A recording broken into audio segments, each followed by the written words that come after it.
সালের 22শে আগস্ট থেকে 1931 সালের 15ই এপ্রিল মোট 236 দিন কলকাতার মেয়র পদ অলঙ্কৃত করেছিলেন নেতাজি সুভাষচন্দ্র বসু। পরাধীন ভারতে শহরবাসীর দাবি মেটাতে ব্রিটিশ সরকারের সঙ্গে প্রতিনিয়ত লড়াই করতে হতো তাকে। এত কম সময় মেয়র থাকলেও কলকাতা পুরসভায় নেতাজির কর্মকাণ্ডের ছাপ রয়ে গিয়েছে।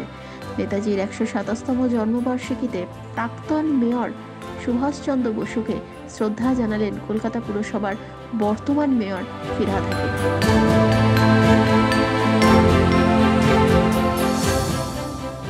বারবার করে সেন্ট্রাল গভর্নমেন্টকে বলেছেন যে নেতাজি আমাদের জাতীয় সম্পদ,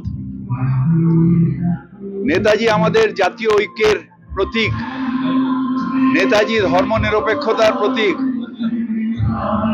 দেশাত্মবোধের প্রতীক। তাই তার জন্মদিনে জাতীয় ছুটি ঘোষণা করা হোক।